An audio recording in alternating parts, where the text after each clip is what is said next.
Praise Pathways presents Understanding Habakkuk, a summary of the Old Testament chapter. Welcome to a quick, 6-minute journey through the Old Testament chapter, Habakkuk. A book of prophecy, questions, and answers. Let's delve right in and break it down in a way anyone can understand. Habakkuk, a prophet, is in distress. He questions why God permits the evil and corruption in Judah, his homeland. He is frustrated and seeks answers, showing us that it's okay to question, to seek understanding. God responds, revealing a shocking plan. He will use the Babylonians, seen as more wicked than Judah, to punish his people. This answer leaves Habakkuk more confused. Why would God use a more evil nation to punish a less evil one? Habakkuk questions God again, asking how he can justify using wicked Babylonians. He likens them to fishermen, scooping up people as if they were mere fish, without mercy. God assures Habakkuk that the Babylonians will face their judgment too.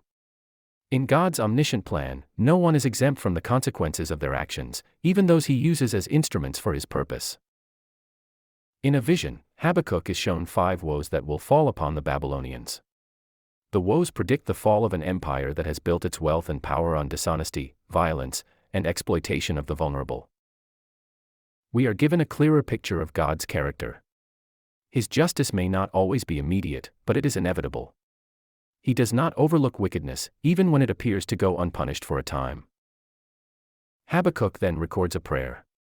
He recalls God's past acts of deliverance and the awe-inspiring power of his presence. He acknowledges that God's ways can be mysterious and fearsome, yet he praises him.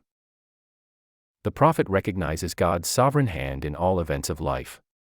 He is in awe of his power and majesty. Even in the midst of difficult circumstances, Habakkuk sees God's righteousness and sovereignty. Habakkuk then makes a choice. Despite the coming punishment and inevitable suffering, he chooses to rejoice in the Lord. He declares he will trust in God, no matter what. In the closing verse, Habakkuk expresses his steadfast faith. He says, even if there is no food on the trees or in the fields, even if there are no sheep or cattle, he will rejoice in God. This chapter teaches us about faith during tough times. Habakkuk shows us that it is human to question, to feel fear, but it is divine to trust and to rejoice in God through it all. The book of Habakkuk isn't just about judgment and punishment.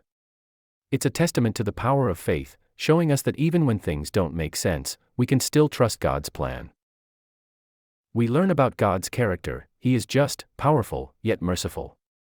He does not overlook wrongdoing and holds everyone accountable in the end. Habakkuk ends with a message of hope. No matter how bleak things may seem, God is still in control. Faith and trust in him is the way forward. In a world that often seems chaotic and unjust, Habakkuk's story reassures us. It tells us God is at work, even in the midst of uncertainty and chaos. In 6 minutes, we've covered the essence of Habakkuk, a chapter full of deep questions, profound lessons, and unwavering faith. It's a touching reminder to keep faith, even when things seem unfair.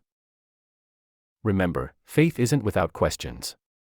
It's trusting God's answers, even when we don't fully understand. This is the profound message of Habakkuk, a reminder and encouragement to us all. Thank you for joining this simplified journey into Habakkuk. Stay tuned for our next episode, where we continue our exploration into the Old Testament with the book of Zephaniah. If you believe in the positive impact we're striving for, share this video with friends, family, or anyone you think might resonate with our message. Let's grow this community together.